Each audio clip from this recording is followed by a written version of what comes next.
ভিডিওটা কালকে রাত্রে থেকে স্টার্ট করেছি, যখন কারেন্ট ছিল না। আমি বাবা মা লুডো খেলতে বসে গেছি, তার সঙ্গে যদি চপ মুড়ি থাকে তাহলে তো কোনো কথাই হবে না। Hello everyone, welcome back to my channel. কেমন আছো সবাই? আশা করি অনেক ভালো আছো। তো 4 দিন পর আজকে কিন্তু সূর্যি মামার দেখা মিললো। মানে 4 দিন এত পরিমাণে বৃষ্টি হচ্ছিল, আজকে তো বৃষ্টি কমে গেছে। জানি না, ওয়েদারের অবস্থা খুব খারাপ, একটু পরে কি হতে চলেছে। তো কদিন বৃষ্টির জন্য তোমাদের কাছে ঠিকঠাক মতো ভিডিও আপলোড করতে পারিনি। তো এখন থেকে ভিডিওটা স্টার্ট করছি, তোমরা ফার্স্ট থেকে লাস্ট পর্যন্ত দেখতে থাকো। একটা লোভনীয় খাবার তোমাদের সামনে নিয়ে হাজির হয়েছে। তো গাইস দেখো, আজকে কিন্তু অনেকটা বেলা হয়ে গেছে, মায়ের যেহেতু রান্না হয়নি। সকালে বাবা গেছিল বাজারে, সেখান থেকে দেখো মাছ এনেছে, তোমাদেরকে মাছ তো দেখিয়েছি। এখন লঙ্কা দিয়ে, হলুদ দিয়ে, তেল দিয়ে আর লবণ দিয়ে গরম গরম ভাত মাছ খাওয়া হবে। তোমরা এরকম খেয়েছো কখনো জানিও কিন্তু।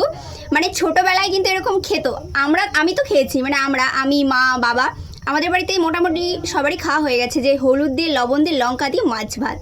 তোমরা খেয়েছো কিনা অবশ্যই কিন্তু কমেন্টে জানতে চাই, প্লিজ জানিও।